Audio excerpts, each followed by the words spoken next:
minhas lindas! Como que vocês estão? Sejam muito bem-vindas. Hoje é o nosso dia 32 do livro Desafio de Amar, um devocional de amor, uma jornada linda de 40 dias. Estamos aqui na nossa reta final. Meu nome é Ludoana Barros, eu sou cristã, sou psicóloga e hoje eu vou ler com vocês o capítulo desse livro. Nós vamos falar sobre o amor satisfaz as necessidades sexuais. Olha só, antes de eu começar a leitura do capítulo, eu quero falar sobre algo muito importante para vocês. Às vezes a gente tem um entendimento, a gente consegue enxergar as coisas que precisam mudar, que precisam se transformar na nossa casa, tá? E não precisa ser muito superdotada para isso, é só a gente ter um olhar ali atencioso, né? Sobre as coisas, a gente já consegue ver aquilo que tem que melhorar. Agora, olha só, existem pessoas então que veem o que precisa ser cuidado. Ok? E essas pessoas, vamos imaginar numa empresa, né? Se a gente tem uma empresa, a pessoa que consegue enxergar aquilo que está errado, ela vai ter ali uma recompensa financeira por aquilo, né? Agora, a pessoa que consegue enxergar o que precisa ser feito para ser mudado, ela tem uma outra recompensa financeira.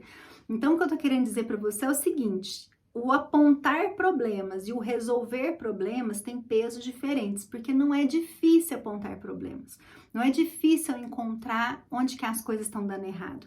A dificuldade, o desafio é o que nós vamos fazer para sair disso. A gente tem uma tendência de não querer viver a dor, de não querer viver o sofrimento. Então, o que a gente faz? A gente rompe. Essa é a minha tendência, a minha, a sua, é a tendência de todo mundo. Algo que tá doendo muito, a gente tenta extirpar. É como um espinho que entra ali na carne, a gente vai e tira para ver se a dor cessa, né? Mas seu marido não é um espinho. É muito importante você pensar sobre isso. Apesar que às vezes ele pode te espinhar, às vezes ele pode te espetar, ainda assim ele não é um espinho, né? Ele é muito mais do que isso. Ele é seu marido, é seu companheiro, é sua metade, ele é um só com você, né? A gente vê isso na palavra. Agora, olha só, então como que a gente faz? Se quem é um só comigo tem me machucado, se quem é um só comigo tem me desamparado, é sobre isso que a gente está fazendo aqui. Possivelmente esse outro, ele não se dá conta das coisas que ele faz, ou se ele se dá conta, talvez ele está no mesmo barco que você. Ele também percebe que as coisas não estão boas, ele percebe que tem que melhorar, mas ele não sabe o que fazer. Às vezes ele não sabe o como fazer. E aí a responsabilidade hoje maior recai sobre você, porque você tem aprendido o quanto que a gente precisa tirar o olho do nosso sapato e colocar o olho no outro. De que jeito que eu olho para o outro, não olhando para ele como um problema, mas olhando para ele no futuro, porque assim eu consigo alcançar a solução. É esse o seu chamado, é esse o meu chamado, que a gente possa olhar para situações e que nós possamos ser solucionadoras de situações. Com isso, nós vamos ser muito mais bem recompensadas na vida, né? Por Deus, pelo Pai, recompensa aqui da terra, né? De semeadura e colheita, do que eu olhar para o problema e eu falar com o problema, ok? Então a gente tem um chamado, né? Aí é o que a gente tem feito durante esse desafio, durante esses 40 dias. Então eu quero te animar. Apesar de você estar olhando o problema, eu quero te falar que isso é nível 1, a gente tem que olhar para o problema mesmo, para poder atuar, para poder agir sobre o problema. Agora, nível 2 é nós descobrirmos, é nós pensarmos, refletirmos de que jeito que a gente cuida disso. Durante todo o desafio, nós temos sido entregues aí pontos reflexivos. A reflexão, ela é uma ferramenta. Quando eu reflito sobre como que eu tô agindo, como que eu tô fazendo, isso me ajuda, então, a lidar com aquela situação de um jeito diferente, tá? Eu não deposito só no outro, né? Eu não fico só falando do outro, mas eu me responsabilizo e me coloco como uma peça, como uma pessoa importante ali na situação. Faz sentido para vocês? Depois vocês me contam, tá? Então vamos ler o 32º dia, o amor satisfaz as necessidades sexuais. Tá lá em 1 Coríntios 7:3. O marido deve cumprir os seus deveres conjugais para com a sua mulher e da mesma forma a mulher para com seu marido. Algumas pessoas acreditam que a Bíblia não tem nada de bom para dizer sobre o sexo, como se tudo o que Deus quisesse fosse nos dizer quando não fazê-lo e com quem não fazê-lo. Na realidade, contudo, Deus tem grandes coisas a dizer a respeito do sexo e da bênção que ele pode ser para ambos, marido e esposa.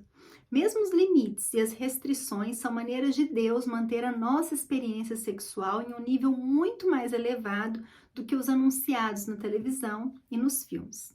No casamento cristão, o romance, ele deve prosperar e florescer. Afinal de contas, ele foi criado por Deus. É tudo uma questão de celebrar o que Deus nos deu, nos tornando um com o nosso cônjuge, enquanto simultaneamente alcançamos pureza e santidade. Ele se alegra em nós quando isso acontece. Cantares de Salomão, por exemplo, apesar de ser frequentemente interpretado de forma incorreta, como nada mais do que uma alegoria da paixão de Deus por seu povo, é na verdade uma linda história de amor. Ele descreve o ato sexual entre o marido e a esposa em detalhes poéticos, mostrando como um corresponde ao outro. Ele expressa como a honestidade e o entendimento em assuntos sexuais levam a uma vida segura de amor. É verdade que o sexo é apenas um dos aspectos do casamento. Contudo, com o passar do tempo, um de vocês dará mais importância a ele do que o outro. Como resultado, a natureza da unidade como homem e mulher estará ameaçada e em perigo. Mais uma vez, o fundamento bíblico do casamento foi originariamente expresso na criação de Adão e Eva. Ela foi feita para ser alguém que o auxilie e corresponda, Gênesis 2:18. A unidade do relacionamento deles e do seu corpo físico era tão forte que eles foram considerados como uma só carne, Gênesis 2:24. Essa mesma unidade é a marca de todo casamento. No ato do romance, nós unimos o nosso coração um ao outro em uma expressão de amor que nenhuma outra forma de comunicação pode atingir. É por esta razão que o leito conjugal deve ser preservado puro, está lá em Hebreus 13:4. Essa mesma experiência não é para ser compartilhada com mais ninguém.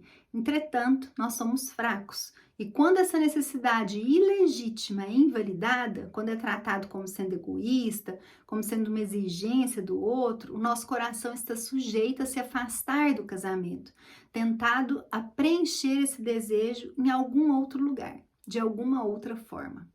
Para agir com essa tendência, Deus estabeleceu o casamento com a mentalidade de uma só carne. A mulher não tem autoridade sobre o seu próprio corpo, mas sim o marido. E também, da mesma sorte, o marido não tem autoridade sobre o seu próprio corpo, mas sim a mulher. 1 Coríntios 7:4. O sexo não é para ser utilizado como uma negociação. Ele não é algo que Deus nos permite reter sem consequências.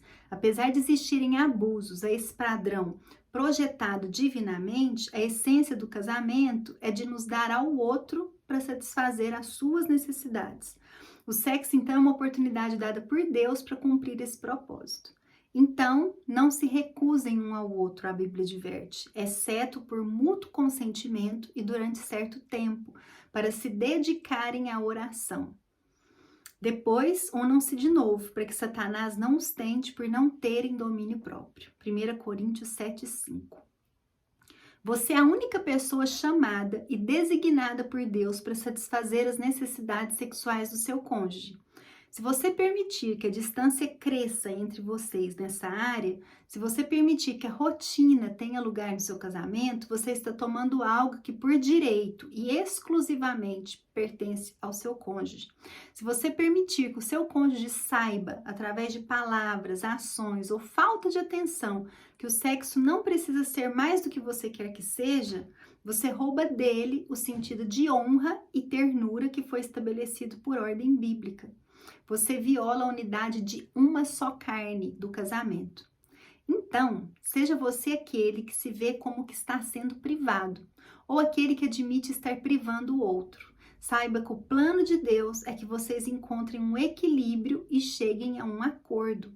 Mas saiba também que o caminho para que cheguem até lá não é alcançado com reclamações, argumentações ou mau humor.